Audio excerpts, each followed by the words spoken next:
Good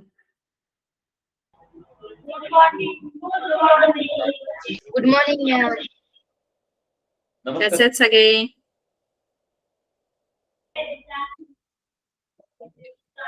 एकदम मस्त.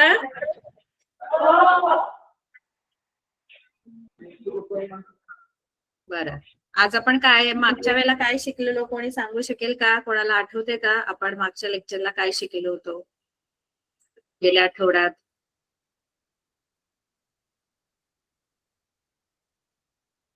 काही आठवतंय?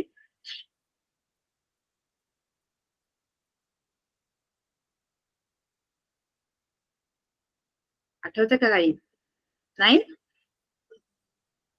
आपण बघा रेषेचा चढ काढायला शिकलो होतो, आठवतंय का? रेषेचा चढ निर्देशक भूमितीमध्ये.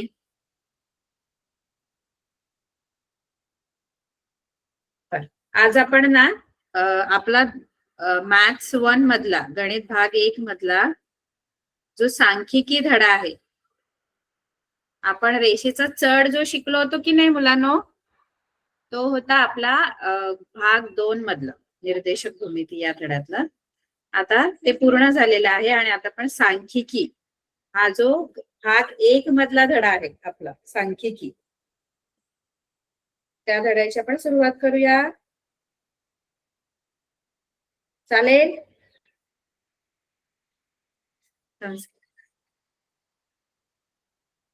चालणार आहे का? नवीन धडा सुरू करायचा सांख्यिकी. थम्सअप करा.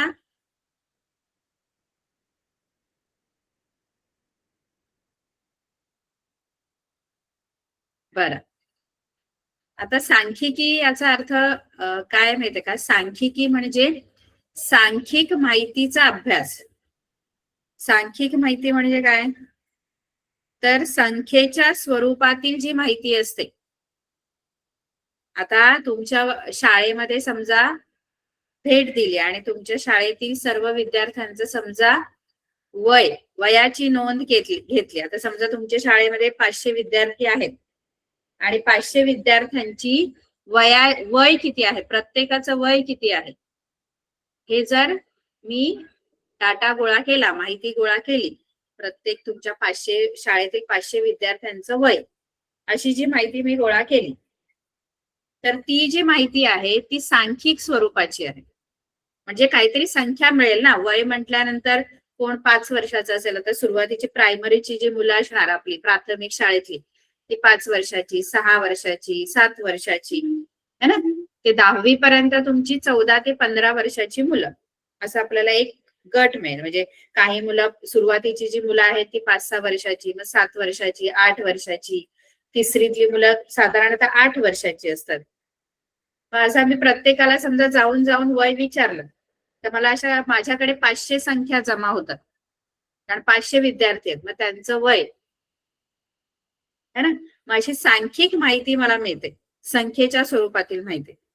आणि त्या संख्येच्या स्वरूपातील माहिती गोळा करून ती व्यवस्थित त्याची मांडणी करायची. मग मांडणी करण्यासाठी आपण काय बनवतो, तर आपण वारंवारता वितरण सारणी तयार करतो. बघा, सारणी आपल्याला शिकवलेली, एक टेबल बनवायला शिकवलेला, त्याच्यामध्ये तुम्हाला खूप साऱ्या संख्या दिल्या होत्या, आठवतं का? आपण 2 वर्ष हा धडा, सांख्यिकी हा धडा आपण खूप आधीपासून 8वी पासून शिकतोय. याच्यामध्ये संख्येच्या स्वरूपातील माहिती आपल्याला दिलेली असते.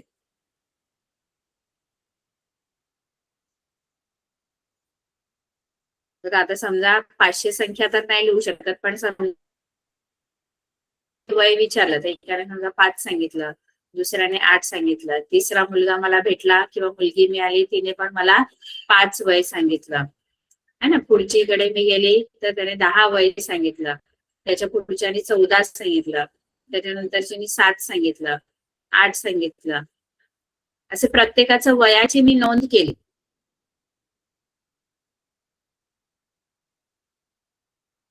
हे 7 झाले. आता पुढच्या मुलाकडे मी गेली, त्यांनी मला सांगितले की माझं वय 12 आहे, त्यानंतर 13 सांगितलं एकाने परत 6 वर्ष सांगितलं, है ना, 7 वर्ष सांगितलं.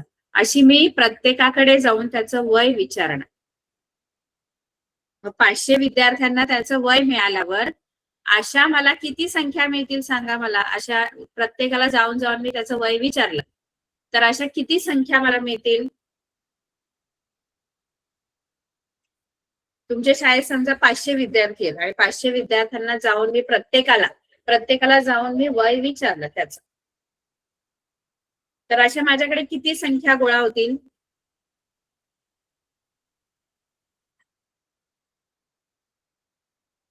अशा अशा संख्या किती गोळा होतील. आता मी पहिल्या मुलाकडे गेली, त्याने मला सांगितलं की माझं वय 5 वर्ष आहे. दुसऱ्याकडे गेली 8 वर्ष. असे मी किती विद्यार्थ्यांना विचारणार. जेवढे विद्यार्थी तुमच्या शाळेत आहेत त्या सर्व विद्यार्थ्यांना मी त्यांचं वय विचारणार. मग अशा किती संख्या गोळा होतील तुम्ही सांगू शकता का. माझ्याकडे किती संख्या गोळा होतील. प्रत्येकाला जाऊन मी वय विचारलं तर किती संख्या गोळा होतील माझ्याकडे. 500 विद्यार्थी जर शाळेमध्ये आहेत, प्रत्येकाला जाऊन मी त्यांचं वय विचारलं तर मला मी आणि लिहून घेतलं की प्रत्येकाचं वय किती आहे. मग किती संख्या माझ्याकडे अशा मला संख्या मिळणार आहेत. प्रत्येकाचं वयाची मी नोंद करून ठेवली वहीमध्ये. किती संख्या मिळतील अशा तुम्ही सांगू शकता का. कोण सांगेल बरा.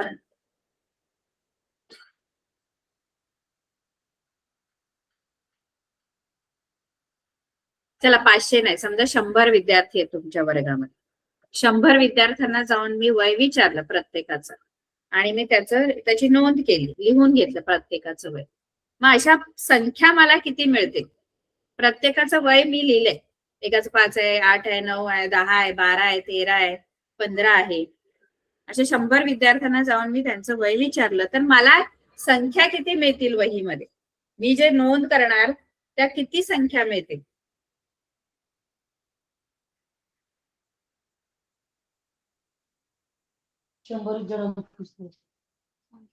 हा किती.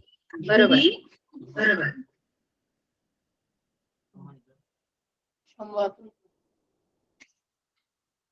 100 संख्या. 100 संख्या. आता 100 संख्या आपल्याला समजा खूप संख्या आहेत अशा खूप 100 संख्या मला मी लिहिलेल्या आहेत अशा. आता ही जी माहिती आहे की नाही, ही माहिती व्यवस्थित मांडणं, त्याची मांडणी करावी लागते. कारण ही जी माहिती आहे याला आपण कच्ची माहिती म्हणतो. कारण मी फक्त असं काय प्रत्येकाला जाऊन जाऊन मी विचारलं आणि लिहून घेतलं. पण याच माहितीची व्यवस्थित अशी सारणीमध्ये मांडणी करायची असेल. सारणी म्हणजे काय, तर एक टेबल बनवायचं. म्हणजे आपण कसा टेबल बनवतो हे आपण माहिती जी आहे ती आपण वारंवारता वितरण सारणीमध्ये लिहिलेली आहे. इथे आपण वय घेतो, वय वर्षामध्ये. नंतर आपण होते बघा ताळ्याच्या खुणा होत्या, आठवते का प्रत्येकाला ताळ्याच्या खुणा.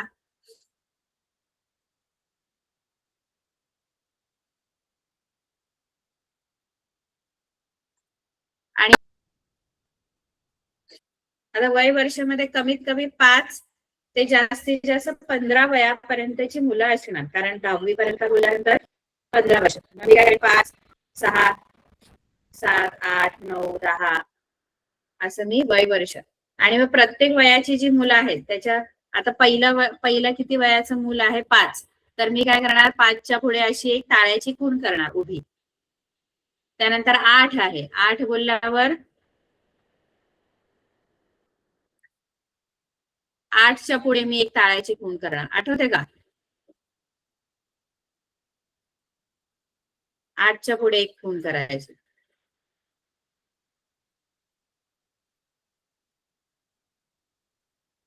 त्यानंतर परत 5 आहे, त्यानंतर 10 आहे, 10 म्हणजे 10च्या पुढे असं आपण बनवलेली. आणि जेवढ्या इथे ताळ्याच्या खुणा येतील त्या मोजायच्या. आणि ताळ्याच्या खुणा देताना पण 4 वेळा आलं तर 5व्या वेळेला आडवी रेष द्यायची असते. तुम्ही अशी वारंवारता वितरण सारणी तयार केलेली आहे का आधी 8वी मध्ये. आठवत असेल तर थम्सअप करा. आठवते का, तुम्ही तयार केली आहे का. टाळ्याच्या खुणांनी अशी वारंवारता वितरण सारणी नाही.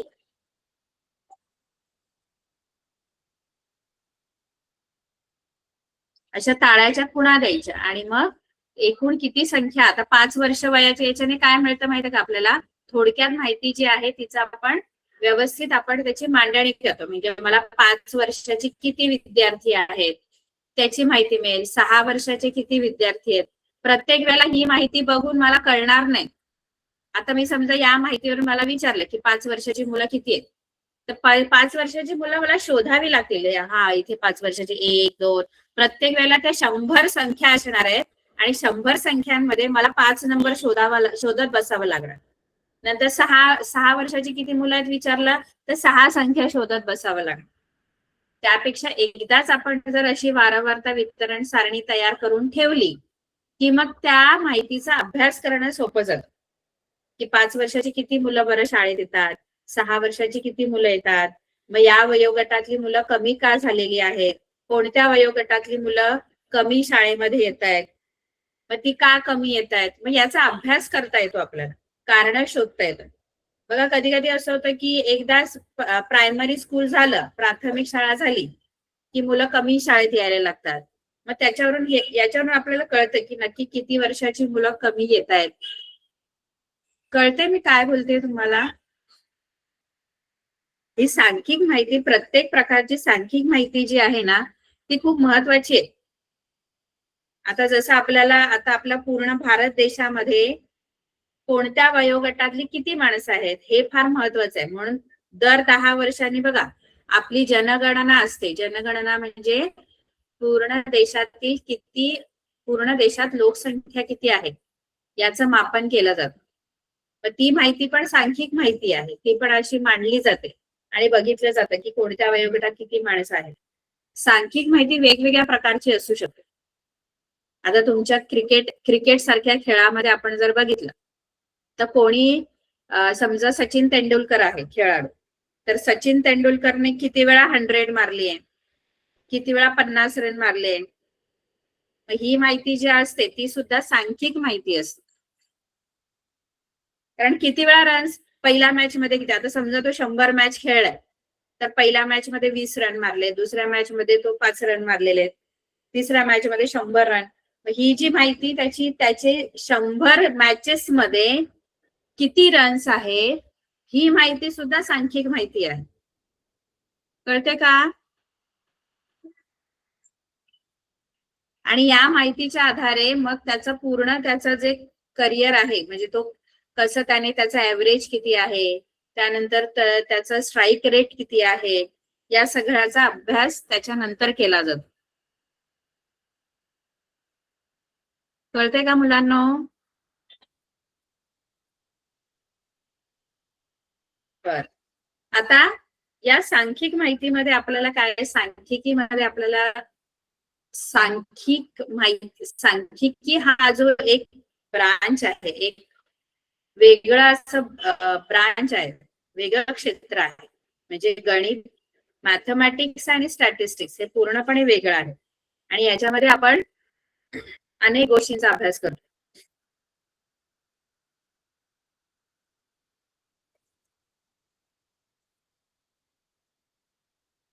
हे बघा इथे तुम्हाला दिलंय की फ्रान्सिस गाल्टन हा जो एक ब्रिटिश शास्त्रज्ञ होता, तुम्हाला पुस्तकामध्ये दिलेला आहे त्यांनी, की एक ब्रिटिश शास्त्रज्ञ आहे हा फ्रान्सिस गाल्टन. या ब्रिटिश शास्त्रज्ञाने संख्याशास्त्रात, संख्येच्या शास्त्रामध्ये मूलभूत काम केले. ते प्रश्नावली तयार करून तिचे वाटप अनेक लोकांमध्ये करत असत. म्हणजे एक प्रश्नावली तयार करायचे, एक फॉर्म बनवायचे की तुमच्या घरात किती माणसं आहे, प्रत्येकाचं वय किती आहे, हे प्रत्येक घराघरात ते असा फॉर्म वाटायचे आणि त्यात तो भरून द्यायला सांगायचे. मग तो सगळे फॉर्म तो हे शास्त्रज्ञ जे आहेत ते गोळा करायचे आणि मग त्याची व्यवस्थित मांडणी करून त्याचा अभ्यास करायचे. म्हणजे कोणाचा पगार किती आहे, तुमच्या घराचं उत्पन्न किती आहे, मग किती वयाची किती माणसं आहेत, मग म्हातारी माणसं किती आहेत, मुलं किती आहेत, अशी सगळ्या प्रकारची माहिती ते गोळा करायचे आणि मग त्याप्रमाणे कोणत्या गोष्टी केल्या पाहिजेत, आपला विकास होण्यासाठी कोणत्या गोष्टी महत्वाच्या आहेत का, ते तुमच्या सांख्यिक माहितीवर अवलंबून असतं, असं त्यांचं म्हणणं होतं. अनेक लोकांमध्ये ते असं वाटप करायचे आणि ती भरून देण्यास विनंती करायची. एक फॉर्म द्यायचे आणि तो भरून द्यायला ते की तुम्ही आम्हाला भरून द्या, सगळं तुमचं जे माहिती आहे ती सगळी त्या फॉर्म मध्ये भरून द्या, असं ते विनंती करायचे लोकांना. या रीतीने खूप लोकांची माहिती गोळा करून त्यांची पूर्वपीठिका, आर्थिक स्थिती काय आहे, म्हणजे आता सध्या त्यांची काय आर्थिक स्थिती आहे, त्यांच्या घरात किती पैसे येत आहेत, त्यांच्या आवडी निवडी काय आहेत, आरोग्य कसं आहे, आजार तर नाही ना कोणाला, या प्रकारची वेगवेगळी माहिती ते इत्यादींची मोठ्या प्रमाणावर ते नोंद करत असत. वेगवेगळ्या लोकांच्या बोटांचे ठसे वेगवेगळे असतात हे माहीत झाले होते. कार्ल्टन यांनी अनेक लोकांच्या बोटांचे ठसे तपासून त्यांचे वर्गीकरण करण्याची पद्धत ठरवली. संख्याशास्त्राचा उपयोग करून दोन वेगळ्या व्यक्तींच्या बोटांचे ठसे सारखे असण्याची शक्यता जवळपास 0 असते हे दाखवले. म्हणजे दोन व्यक्तींच्या बोटांचे ठसे, आपलं आपण थंब देतो की नाही, ठसा देतो की नाही बोटाचा, कोणत्याही दोन व्यक्तींचे बोटांचे ठसे सारखे नाहीत, त्याची शक्यता जी आहे सारखे असण्याची ती 0 आहे, हे त्यांनी संख्याशास्त्राचा उपयोग करून त्यांनी दाखवून दिलं. त्यामुळे बोटांच्या ठशांवरून एखाद्या व्यक्तीची ओळख पटवणे शक्य झाले. गुन्हेगारांना शोधण्यासाठी ही पद्धत न्यायालयातही मान्य झाली. प्राण्याच्या व मानवाच्या अनुवंशशास्त्रात त्यांनी खूप काम केले आहे. म्हणजे संख्याशास्त्राच्या अभ्यासावरून आपण वेगवेगळ्या गोष्टींचा अभ्यास करू शकतो, असं थोडक्यात त्याचा अर्थ होतो. आता आपल्याला इथे काय शिकायचं माहितीये का, सांख्यिकीमध्ये आपल्याला फक्त 3-4 गोष्टी शिकायच्या, बाकी काही नाही. पण थोडं मोठं आहे. काय काय शिकायचं आपल्याला? पहिलं तर केंद्रीय प्रवृत्तीची परिमाणे आपल्याला कशी शोधायची, कसं कॅल्क्युलेट करायचं, मापन कसं करायचं. त्याच्यामध्ये केंद्रीय प्रवृत्तीची परिमाण 3 आहेत, एक मध्य, मध्यक आणि बहुलक. हे 3 आपल्याला कॅल्क्युलेशन शिकायचे. मध्य कसा काढायचा, मध्यक कसा काढायचा आणि बहुलक कसा काढायचा हे आपल्याला शिकायचं. आणि नंतर आपल्याला आलेख शिकायचे. आलेख, वेगवेगळे आलेख आहेत. त्याच्यामध्ये आयत आलेख आहे, वारंवारता बहुभुज आहे आणि वृत्तालेख आहे. हे सगळे आपल्याला आलेख वहीत काढायचे आहेत. हे आलेख आहेत. म्हणजे आपल्याला अभ्यास फक्त यांचा करायचा, मध्य, मध्यक आणि बहुलक कशा प्रकारे आपण शोधायचे. आपल्याला दिलेली जी सांख्यिक माहिती आहे ती सांख्यिक माहिती च्या आधारे मध्य, मध्यक आणि बहुलक यांचं मापन कसं करायचं, कसं शोधायचं, आपल्याला दिलेली जी माहिती आहे त्याच्यावरून मध्य, मध्यक आणि बहुलक हे 3 गोष्टी आपल्याला शोधायच्या, म्हणजे शिकायचंय की कसं शोधायचं. मध्य यांना म्हणतात केंद्रीय प्रवृत्तीची परिमाणे. परिमाणे, केंद्रीय प्रवृत्तीची परिमाणे म्हणतात या तिघांना, मध्य, मध्यक आणि बहुलक. त्याच्यातलं आधी आपल्याला शिकायचं की मध्यक कसं शोधायचं. मध्य मध्य मध्य कसं शोधायचं ते आपल्याला शिकायचंय. मध्य बघा, आपल्याला ना सगळी जी मध्य, मध्यक, बहुलक हे सगळं शोधण्यासाठी आपल्याला माहिती देणार ते 2 कॉलम देणार.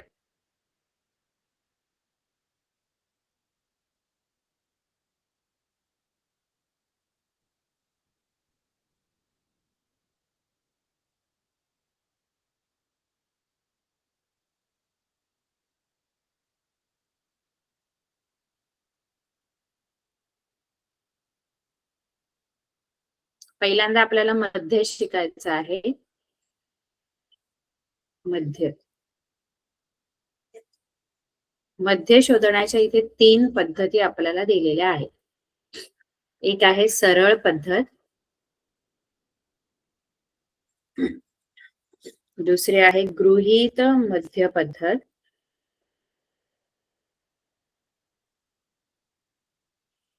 आणि तिसरी आहे मध्य प्रमाण विचलन पद्धतीने आपण दिलेल्या सांख्यिक माहितीचा मध्य काढता येतो. आपल्याला मध्य काढण्याच्या या पद्धती आहेत. मध्य आपल्याला दिलेली जी सांख्यिक माहिती आहे त्या माहितीच्या आधारे आपण मध्य काढायचं आहे, आणि मध्य काढण्याच्या 3 पद्धती आहेत. बघा, आपल्याला इथे या धड्यामध्ये मध्य काढायचं आहे, मध्यक काढायचं आणि बहुलक काढायचं. आता सध्या आपण फक्त मध्य कसा काढायचा तो शिकणार. त्यानंतर आपण मध्यक आणि बहुलक कसा काढायचा ते सुद्धा शिकणार. मग मध्य काढण्यासाठी आधी आपल्याला मध्य काढण्याच्या एकूण 3 पद्धती आहेत. त्या तिन्ही पद्धती आपल्याला शिकायच्या. मध्यच्या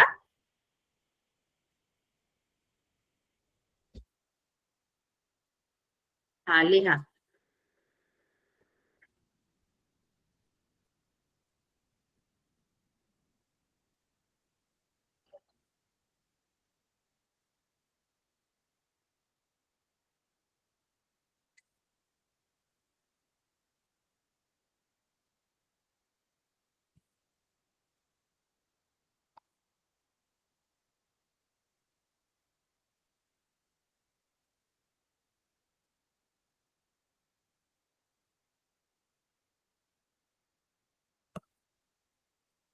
हे लिहा, मध्य काढण्याच्या 3 पद्धती.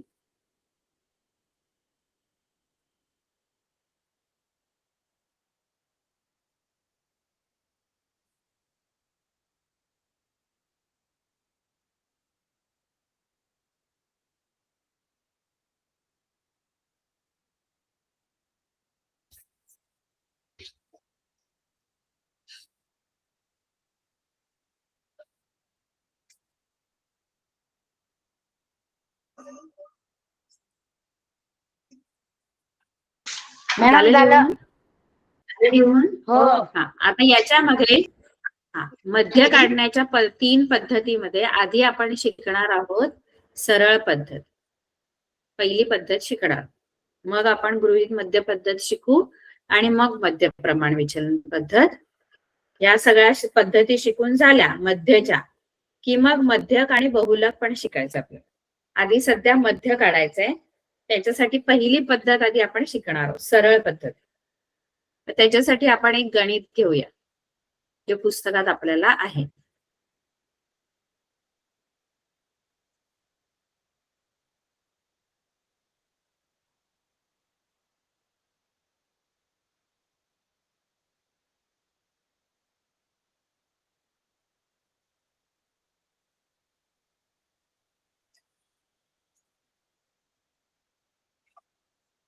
आपला जो 6.1 असेल त्याच्यामध्ये आपण एक गणित घेऊया.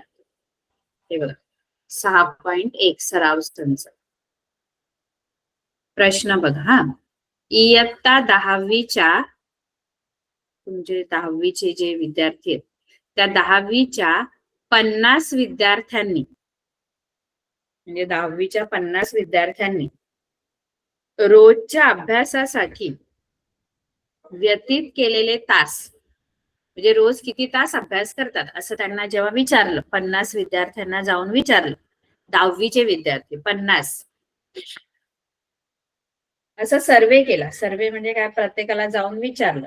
10वीच्या विद्यार्थ्यांना, अशा 50 विद्यार्थ्यांना विचारलं की बाबा तुम्ही किती तास अभ्यास करता दिवसातून रोज, आणि तेवढे तास अभ्यास करणारे किती विद्यार्थी आहेत याची वारंवारता वितरण सारणी आपल्याला दिलेली आहे.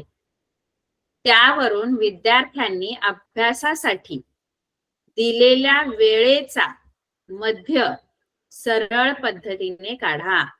पहिली पद्धत वापरायची आहे, सरळ पद्धत, आणि त्या सरळ पद्धतीने मध्य काढायला सांगितलंय आपल्याला या वारंवारता वितरण सारणीचा. याच्यामध्ये काय दिलेलं आहे, माहिती काय दिली ती कळून घ्यायची आधी. माहिती काय दिली आहे की वेळ दिलेला आहे, वेळ म्हणजे तास, म्हणजे एवढे एवढे तास अभ्यास करणारे, आणि दुसऱ्यामध्ये वारंवारता म्हणजे विद्यार्थी किती आहेत हे दिले, तेवढा वेळ अभ्यास करणारे किती विद्यार्थी. जसं 0 ते 2 तास अभ्यास करणारे जे विद्यार्थी आहेत ते 7 आहेत. 50 जणांचा सर्वे केला ना, 50 जणांना विचारल्यानंतर 0 ते 2 तास अभ्यास करणारे म्हणजे 0 ते 2 तास म्हणजे काय, अजिबातच अभ्यास न करणारे किंवा 1 तास अभ्यास करणारे याच्यामध्ये येणार. 1 तास 1.5 तास अभ्यास करणारी मुलं याच्यामध्ये येणार. त्यानंतर 2 तास अभ्यास करणारी, 2.5 तास, 3 तास, 3.5 तास अभ्यास करणारी मुलं 2 ते 4 या गटात येणार.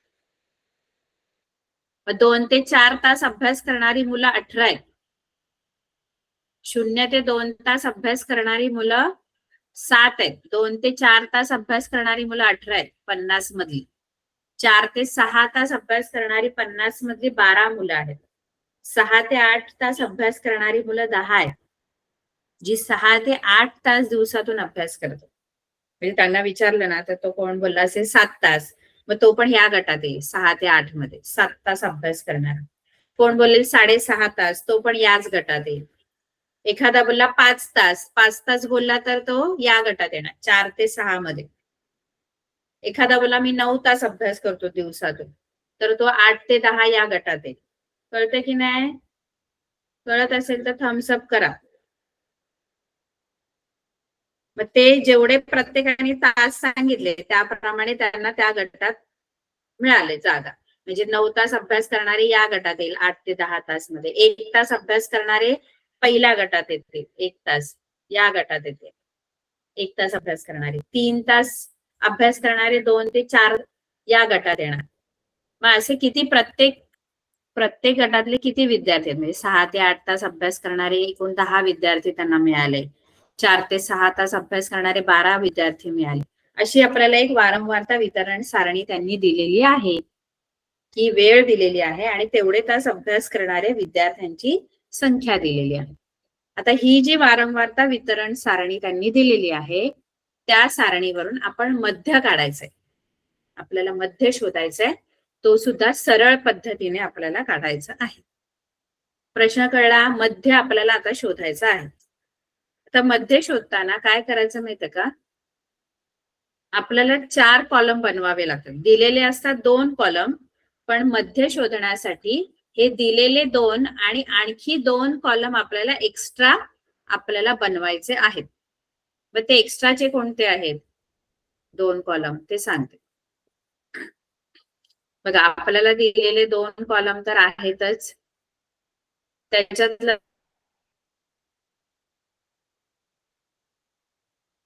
जो पहिला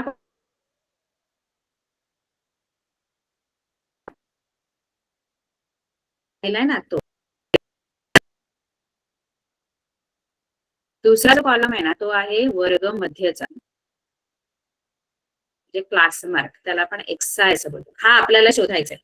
हा आपल्याला दिलेला आहे. पहिला जो आहे ना तो दिलाय वेळ, पहिला जो दिलाय तो, हा वेळ तास आहे ना तो पहिला लिहायचा हा. आणि हा जो विद्यार्थी संख्या दिलाय तो तिसरा लिहायचा. दुसरा वर्ग मध्यचा आहे, हा आपल्याला शोधायचा वर्ग मध्यचा कॉलम. तिसरा जो आहे तो आपल्याला दिलेला आहे विद्यार्थी संख्या, हा तिसऱ्या क्रमांकावर लिहायचा.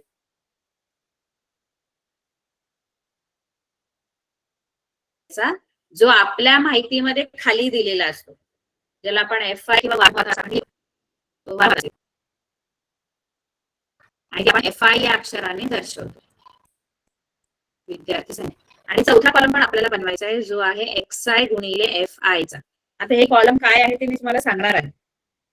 फक्त हा जो पहिला कॉलम आहे आणि हा तिसरा कॉलम आहे तो आपल्याला दिलेला असतो त्यांनी उदाहरणामध्ये, तो आधी लिहून काढा. पहिला कॉलम वेळ तास तो मी लिहून काढणार आहे. कळतंय का एवढं मी काय बोलते? कळतंय सर्वांना? थम्सअप करा कळते तर.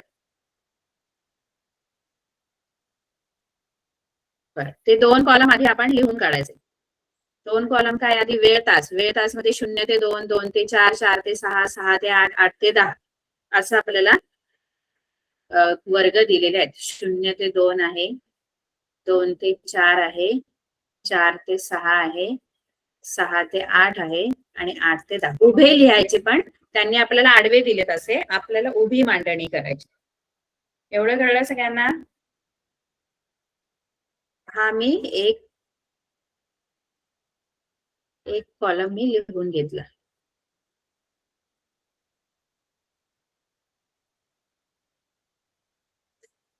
आधी तुम्ही लक्ष द्या, मग मी तुम्हाला वेळ देणार लिहायला. ठीक आहे.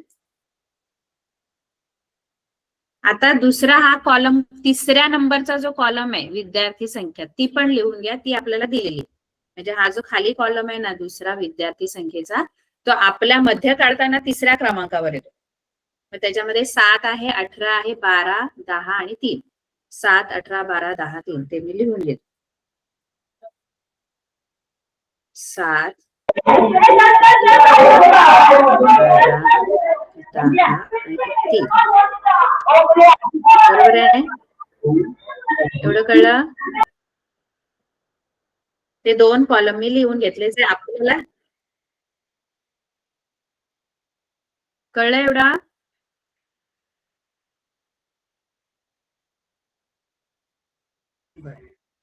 आता आपण जे मधले 2 कॉलम, आता हे राहिले दुसरा आणि चौथा कॉलम, तो आपल्याला बनवायचा आहे. तो कसा बनवायचा ते मी सांगते. हा दुसरा कॉलम आणि चौथा कॉलम आपल्याला तयार करायचा असतो. पहिला आणि तिसरा आपल्याला दिलेला आहे त्यांनी, जे वारंवारता वितरण सारणी दिलेली आहे त्याच्यामध्ये हे 2 कॉलम दिलेले असतात. आता हा जो दुसरा कॉलम आहे की नाही, तो वर्ग मध्यचा आहे. वर्ग मध्य कसा काढायचा माहितीये का? आपल्याला जो वर्ग दिलेला आहे, वर्ग कोणता आहे इथे? आता हा 0 ते 2 आहे, बरोबर आहे? हा 0 ते 2 जो वर्ग आहे, त्या 0 ते 2 वर्गामध्ये खालची वर्ग मर्यादा 0 आहे आणि वरची, असं 2 वर्ग मर्यादा असतात. आता 0 ते 2 असं जर आपल्याला दिलंय, तर 0 ही खालची वर्ग मर्यादा असते आणि ही वरची वर्ग मर्यादा आहे. 2 ही वरची वर्ग मर्यादा. तर वर्ग मध्य कसा काढायचा माहितीये का? हा जो दुसरा कॉलम आहे वर्ग मध्यचा, तो कसा बनवायचा माहितीये का? वर्ग मध्य हे आपण तोंडी करू शकतो, पण एक सूत्र लिहून घ्या. वर्ग मध्य म्हणजे खालची वर्ग मर्यादा, वर्ग मध्य बरोबर खालची वर्ग मर्यादा. तोंडी पण आपल्याला काढता येतो, पण एक सूत्र तुम्ही लिहून ठेवा बाजूला. खालची वर्ग मर्यादा अधिक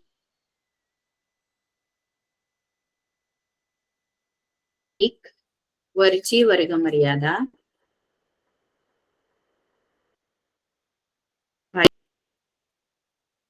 तर खालची वर्ग मर्यादा म्हणजे आता पहिला जो आपला वर्ग आहे तो 0 ते 2 आहे. असे वेगवेगळे वर्ग आहेत ना, 0 ते 2, 2 ते 4, 4 ते 6. प्रत्येकामध्ये आता 0 ते 2 मध्ये ही खालची वर्ग मर्यादा आहे. 0 जी आहे ती खालची वर्ग मर्यादा आणि 2 जी आहे वरची वर्ग मर्यादा. तर यांची बेरीज करायची आणि त्याला 2 ने भागायचं, म्हणजे 0 अधिक 2 भागिले 2 असं करायचं. खालची वर्ग मर्यादा 0 आणि वरची वर्ग मर्यादा 2, यांची बेरीज करा. आता 0 अधिक 2 2 येतं आणि भागिले 2, 2 ने 2 ला भागलं तर 1 उत्तर येतं. म्हणजे पहिला जो आपला वर्ग आहे 0 ते 2, त्याचा जो वर्ग मध्य आहे तो 1 येतो, 1. कारण दोघांची बेरीज करून त्याला 2 ने भागल्यानंतर, दोघांची म्हणजे कोणाची? खालची वर्ग मर्यादा आणि वरची वर्ग मर्यादा यांची बेरीज केली, 2 आलं. 0 अधिक 2 भागिले 2 म्हणजे 2 भागिले 2 म्हणजे 1 येणार. आता याची कशी काढणार वर्ग मर्यादा? सॉरी, वर्ग मध्य. खालची वर्ग मर्यादा 2, वरची वर्ग मर्यादा 4. 2 अधिक 4 करायचं आणि भागिले 2. तर 2 अधिक 4 6 होतात, 6 भागिले 2. 6ला 2ने भागलं, बे के बे, बेत्री 6, 3 येणार. वर्गमध्य कळतंय? वर्गमध्य. बरं, प्रत्येक वर्गाची बघा, आता हा 4 ते 6 वर्ग आहे. 4 ते 6 बोलल्यानंतर 4 आणि 6 याची बेरीज करा. 4 आणि 6 ची बेरीज किती येते? या दोघांची बेरीज किती येते? 4 आणि 6 ची. 4 अधिक 6 किती येतात? 10. बरोबर. म्हणजे 4 अधिक 6 2 ने भागा. 4 अधिक 6 10 येतात. 10 भागिले 2. 10ला 2 ने भागलं तर किती उत्तर येणार? 10. बे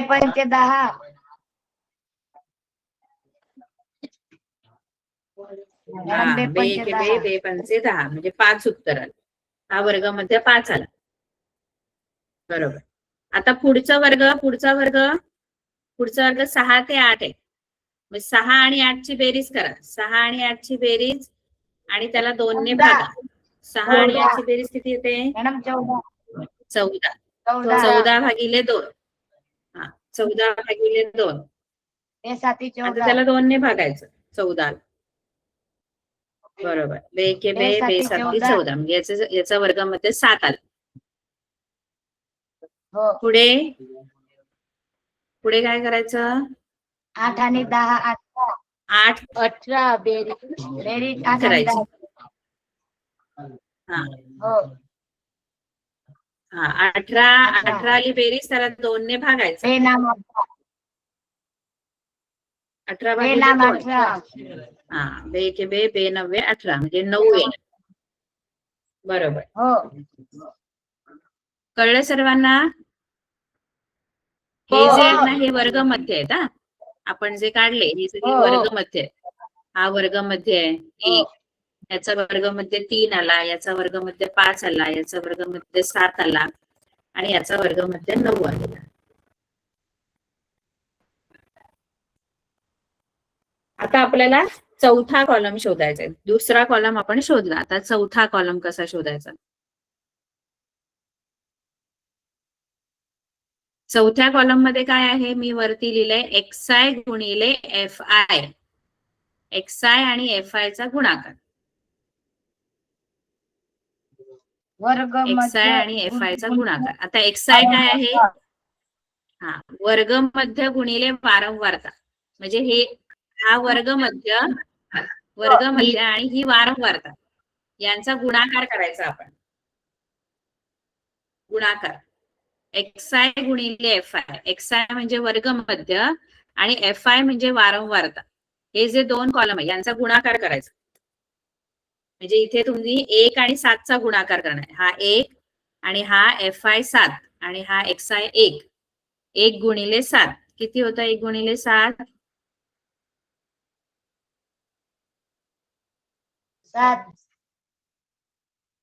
1 गुणिले 7 किती?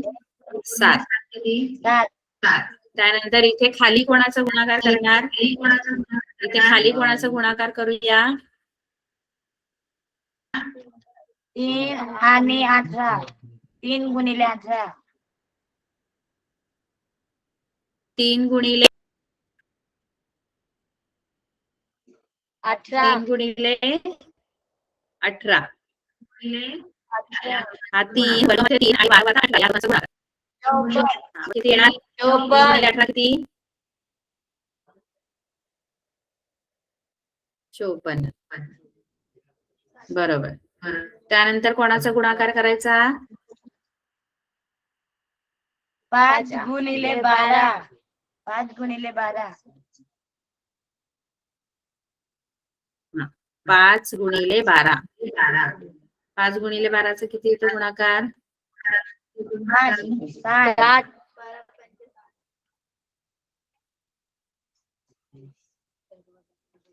किती येतो गुणाकार? 5 गुणिले 12.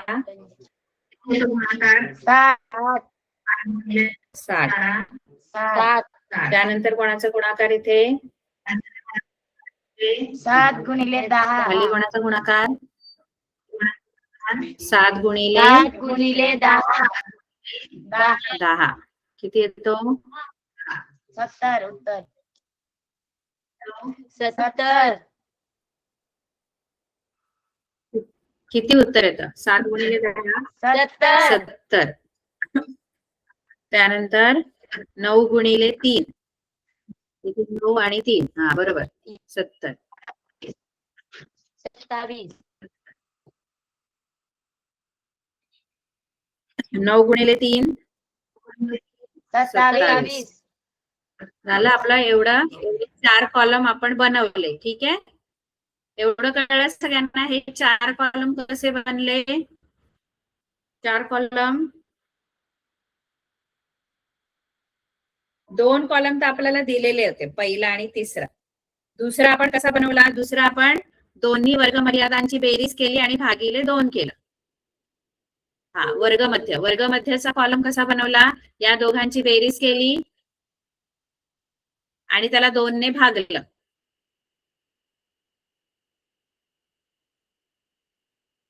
मग आपल्याला वर्गमध्य मिळतो आणि एक्स आणि वाय हा कॉलम मिळतो.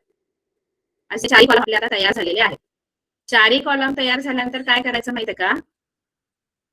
जो तिसरा कॉलम आणि चौथा कॉलम यांची बेरीज करायची पूर्ण.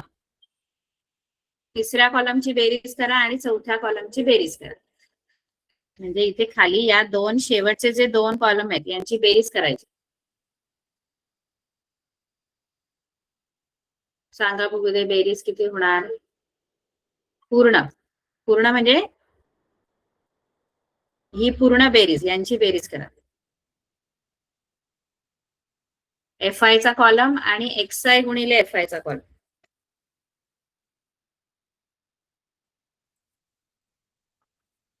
हे बघा, ही सगळ्यांची बेरीज करा. यांची बेरीज करा सगळ्यांची किती येते? वारंवारताचा कॉलम तिसरा आणि चौथा या दोन्ही कॉलमची बेरीज करायची वरून खालपर्यंत. सगळ्या संख्यांची बेरीज करायची. 7 अधिक 18 अधिक 12 अधिक 10 अधिक 3 किती होतात? 50 किती?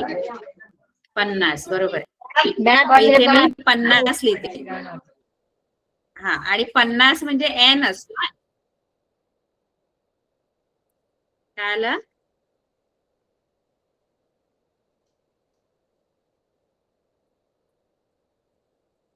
आणि ह्या कॉलमची बेरीज, या सगळ्यांची बेरीज करायची. त्यांची बेरीज XI FI ची.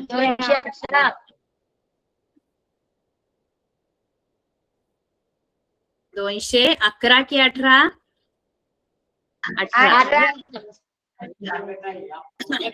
आता याला लिहिताना कसं लिहायचं माहितीये का? समेशनचं चिन्ह द्यायचं असं. हे वाला चिन्ह समेशन म्हणजे बेरीज. FI जो कॉलम आहे त्याची बेरीजेचं हे चिन्ह आहे, म्हणून मी समेशन लिहिलं बघा, चिन्ह दिले म्हणजे ती बेरीज आहे XI FI ची. आता हे दोन्ही मी ज्या बेरजा केल्या त्या मी खाली लिहून घेते बघा. जी आधी FI ची बेरीज केली, तिसऱ्या कॉलमची बेरीज जी 50 आलेली आहे, तिला n लिहितो आपण. n 50 आहे. आपण समेशन FI पण म्हणतो. समेशन म्हणजे बेरीज केली आहे FI च्या कॉलमची. या तिसरा कॉलम FI चा आहे, FI च्या कॉलमची बेरीज म्हणजे समेशन FI, किंवा त्याला n म्हणून पण दर्शवतो आपण. ते 50 आहे. आणि दुसरी मी बेरीज केली XI FI ची, XI गुणिले FI ची बेरीज केली. मग ती पण मी समेशन XI FI असं लिहिते. समेशन FI XI लिहिलं तरी चालेल, किंवा XI गुणिले FI. मॅडम खालचे नाही कळत आहे. काय झालं? खालचं नाही कळत आहे आम्हाला. हे आपण बेरीज केली ना. n किती आला? n 50 आले की नाही? हे कळलं का? बेरीज. हो समजले धीराने समजून. ही बेरीज केली की नाही आपल्याला समेशन फक्त साइन आहे, बाकी काय नाही. हे चिन्ह जे आहे ना,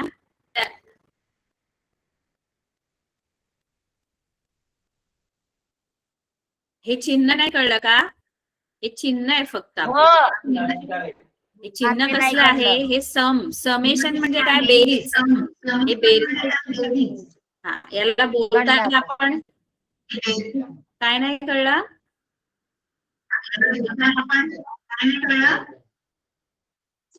कळलं आता. कळलं. कळलं ना? हो काय नाही, फक्त आपण इथे काय घेतले आहे? बेरीज घेतली. बेरीज केली की नाही? बेरीज केली, 50 ती घेतली आणि ही 218 बेरीज घेतलेली. तिसऱ्या आणि चौथ्या कॉलमची बेरीज घेतली. आता आपल्याला मध्य काढायचं आहे की नाही? मग मध्यचं एक सूत्र आहे. काय नाही करायचं, मध्य कसा काढायचा? एक सूत्र देते. मध्य बरोबर ही जी बेरीज येते की नाही, चौथ्या कॉलमची बेरीज, XI ची बेरीज येते की नाही, 218 आली की नाही, XI गुणिले FI, त्याला N ने भागायचं. हे सूत्र आहे मध्यचं. समेशन FI XI किंवा XI FI मध्य बरोबर. म्हणजे ही जी बेरीज आली, चौथ्या कॉलमची बेरीज आली, ही XI FI ची बेरीज आली ना, त्या बेरजेला FI च्या बेरजेने म्हणजे N ने भागायचं, की तुम्हाला मध्य मिळणार. कळते का? XI FI ची बेरीज किती आली? XI FI ची आपली बेरीज किती आली मुलांनो? 218 आली. 18 आणि भागिले N किती आहे आपला? N 50 आणि N किती आहे? 50 50. आता या दोघांचा भागाकार करूया आपण. 218 ला 50 ते भागा. 50 चा पाडा येतो सगळ्यांना? 50 चा पाडा सोपा आहे.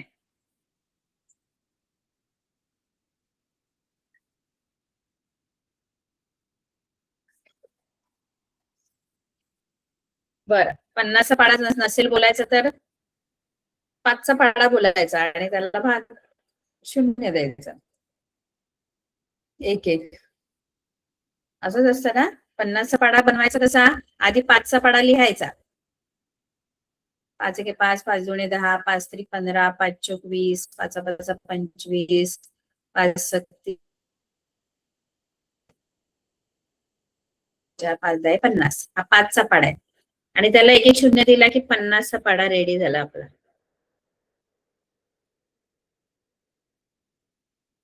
पहिला भाग कितीचा लागणार? भागाकार करता येतो सर्वांना? हो हा, मग मला सांगायचं उत्तर. दशांश चिन्हात उत्तर काढा आणि मला सांगा किती आहे. 50 आहे ना भाग. 4.36 किती? उत्तर आलं. 4.36 केला भागाकार?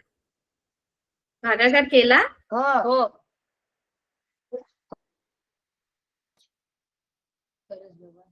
मॅडम. नक्की का? हो मग इथे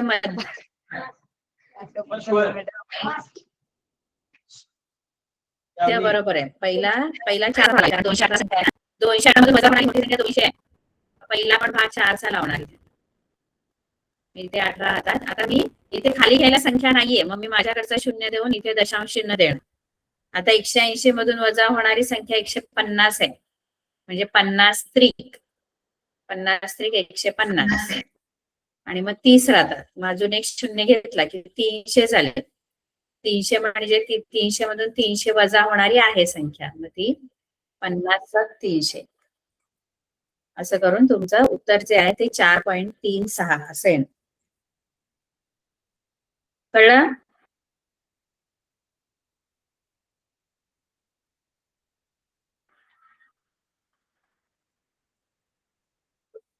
हो हो मॅडम.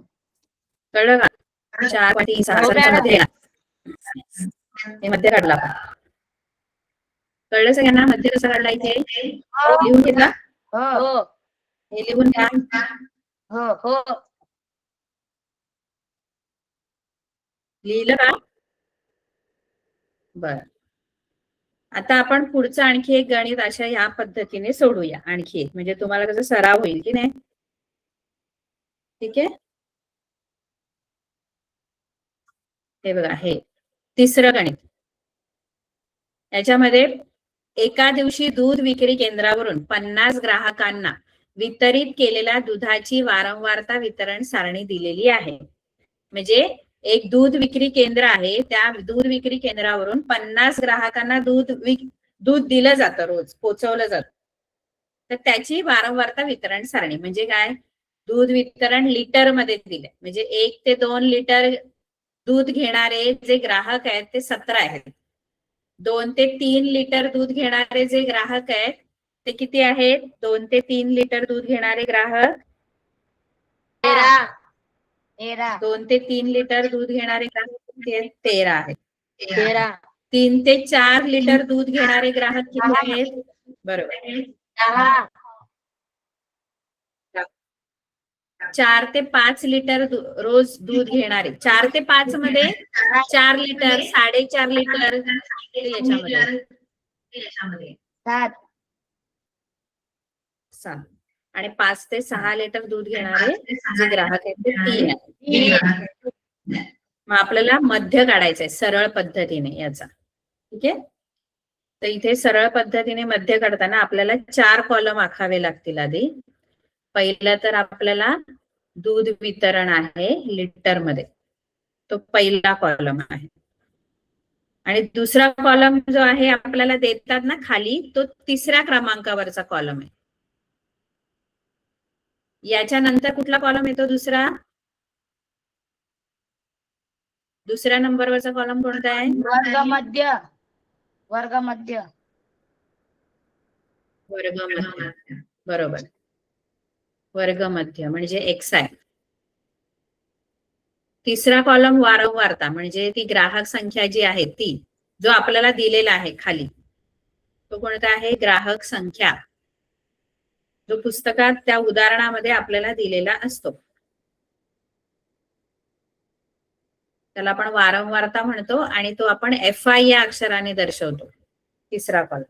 आणि 4था जो आहे तो XI आणि FI चा गुणाकार करतो आपण. ठीक आहे.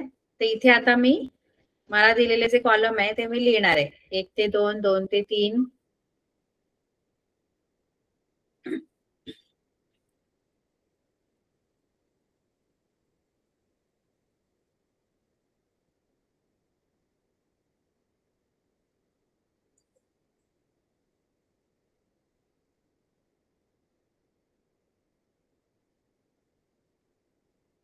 आता 1 ते 2 आणि मी इथे वारंवारताचं पण कॉलम लिहून घेणार. 17, 13, 10, 7, 3. 17, 13, 7, 10, 3. बरोबर आहे. 10, 7 आहेत. इथे 10 आणि ते 7 आहे.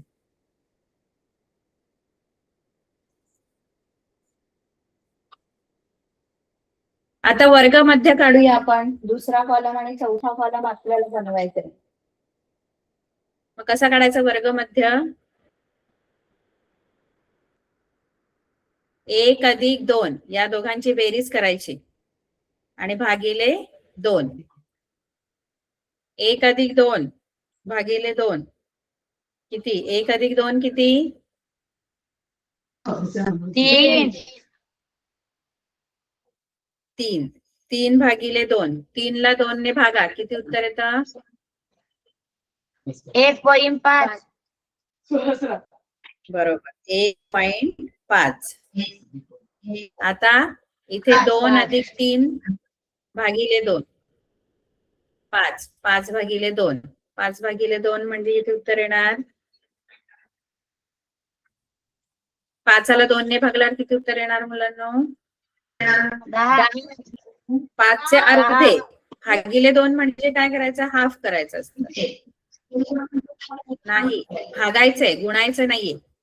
5 ला 2 ने भागायचंय. हे बघा, पहिला बेद उणे 4. 1 राहणार. आता खाली घ्यायला संख्या नाही तर आपल्याकडचा 0 घ्यायचा आणि ते दशांश चिन्ह द्यायचं. मग 2 पंचे 10 म्हणजे किती उत्तर आलं? 2.5 5. 5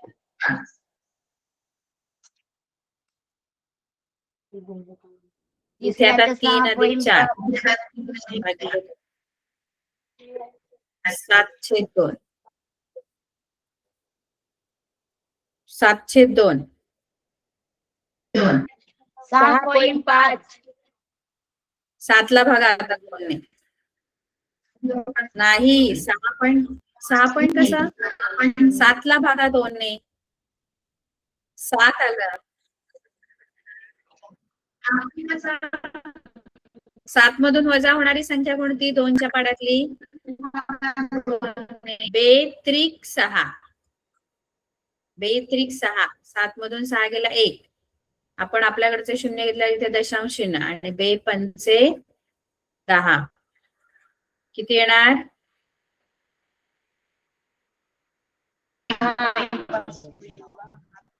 किती आलं? 3.5. मॅडम 3.5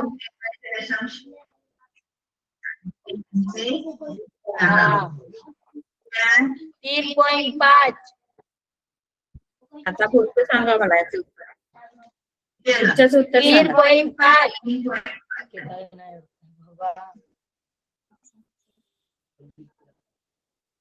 3.5 पुढचा वर्ग मध्ये सांगा.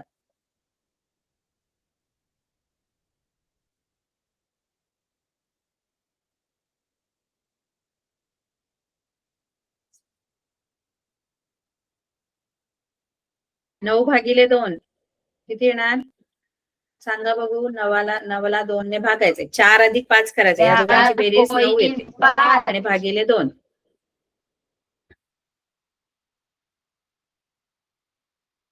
4.5. पुढचं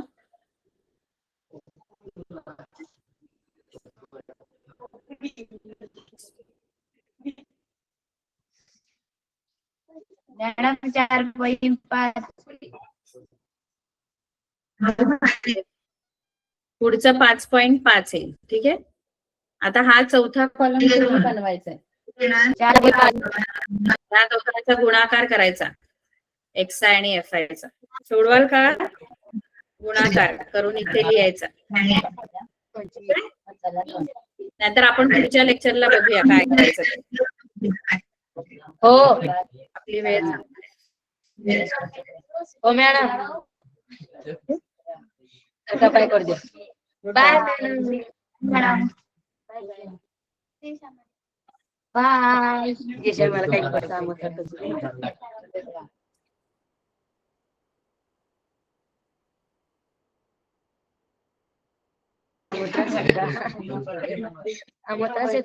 काही नाही.